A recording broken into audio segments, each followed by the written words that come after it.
Hello, welcome to ओमालन स्टडी। मैं हूं सुनील। करंट अफेयर, आज के करंट अफेयर में चलते हैं।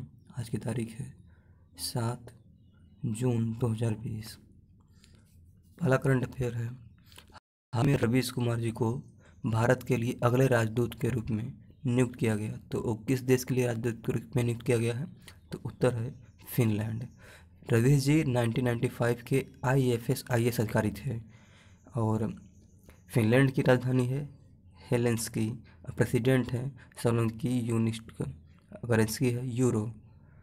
और अगला करंट अफेयर है, रूसी भाषा दिवस किस तारीख को मनाया जाता है?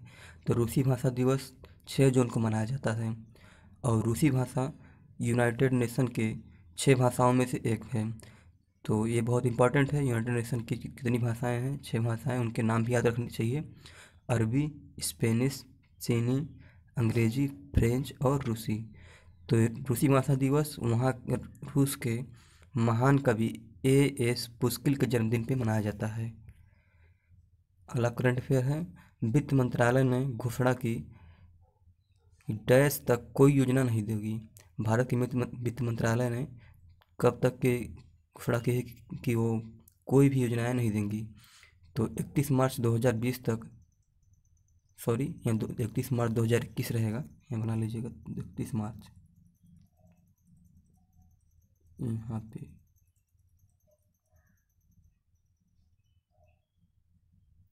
2021 तक कोई भी योजनाएं नहीं देगी।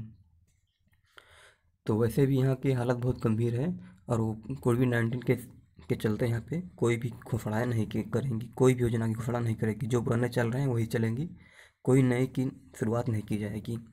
तो अगला करंट अफेयर है, निम्न में से किसने हाल ही में हाईवे पर मानव पशु के मृत्यु दर की रोकथाम पर राष्ट्रीय जागरूकता अभियान चलाया है? तो मानव और पशु की मृत्यु दर पर रोकथाम के लिए जो हमारे केंद्रीय सड़क परिवहन मंत्री हैं, तो नितिन गडकरी जी द्वारा ये चलाया गया है। तो अगले करंट अफेयर चलते हैं। हाल ही में the centre for nano and soft matter sciences के वैज्ञानिकों ने उत्प्रेरक के रूप में डैश का उपयोग करते हुए हाइड्रोजन के लिए कम लागत वाला उत्प्रेरक विकसित किया है। तो वहाँ के वैज्ञानिकों ने मोलिब्डेनम डाइऑक्साइड के उपयोग करते हुए हाइड्रोजन का उत्प्रेरक बनाया है। तो इसमें पानी से जितने भी जो हाइड्रोजन निकले तो हाइड्रोजन की ऊर्जा को एकत्रित करने या फिर कहीं उसको निवेश करने के लिए बनाया गया और ये कम खर्चे वाला है। तो मोलिब्डेनम ऑक्साइड बहुत ही अच्छा बनाया गया इसमें। अगले करंट अफेयर चलते हैं। किस बैंक ने समर ट्रेड का अभियान शुरू किया है? तो HDFC बैंक ने समर ट्रेड का अभियान शुरू किया है। अभी जब कोविड-19 के जो असर है थोड़ा कम हो जाएगा तो वहाँ के जितने भी कर्मचारी हैं तो उनको समर ट्रेड का अभियान देगी HDFC बैंक। और उसने नो कास्ट EMI पे सारे काम शुरू किए हैं। जितने भी EMI वाले काम हैं तो उसको नो कॉस्ट, उसमें कोई भी चार्जेस नहीं लगेंगे। तो वहाँ के इस टाइम पे CEO कौन है? आदित्य पुरी जी। और HDFC की स्थापना वर्ष क्या है? 1994 या मुंबई में स्थापित किया है, हेडक्वार्टर मुंबई में है। तो अगर वीडियो पसंद आ रहा हो तो लाइक शेयर जरूर करिएगा, लाइक ज़रूर कर दीजिएगा। और चैनल जिसने सब्सक्राइब नहीं किया है वो सब्सक्राइब कर लेंगे। अगला क्वेश्चन चलते हैं। हाल ही में KP सिंह ने अपनी सेवानिवृत्ति की घोषणा की है। वह डैश के चेयरमैन थे। तो KP सिंह जी कहाँ के चेयरमैन थे? Delhi land and finance limited के। तो वे अभी अपने सेवानिवृत्ति की घोषणा कर दी है। तो अब नए CEO बनेंगे। तो नए CEO का नाम आया है राजीव सिंह जी। यह दिल्ली लिमिटेड फाइनेंस जो है दिल्ली की बहुत अच्छे अच्छे मॉल और रेस्टोरेंट, होटल्स, नोएडा में, ग्रेटर नोएडा में एकदम, तो गुड़गांव में एकदम बिल्कुल छाए हुए हैं। जहाँ भी देखेंगे DLF मॉल, DLF जितने भी चीज़ हैं DLF के बन रहे हैं वहाँ पे। और अगला क्वेश्चन है, कौन सा देश 2022 के AFC महिला एशियन कप की मेज़बानी करेगा? AFC महिला एशियन कप की मेज़बानी भारत कर रहा है, जो कि एशियन महिला फुटबॉल एशियन कप है।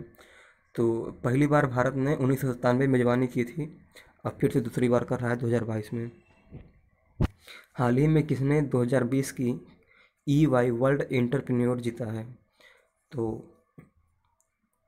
EY entrepreneur biotech generic entrepreneur ने जीता है। तो EY का फुल फॉर्म क्या है?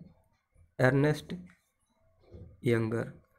तो ये जो बायोटेक जेनरिक एंटरप्रेन्योर है मेडिकल साइंस में आता है।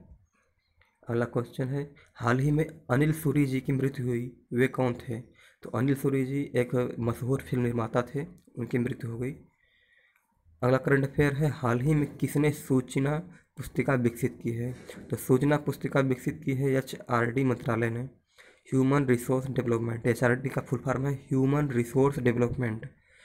तो ह्यूमन रिसोर्स डेवलपमेंट के मंत्री हैं रमेश पोखरियाल जी।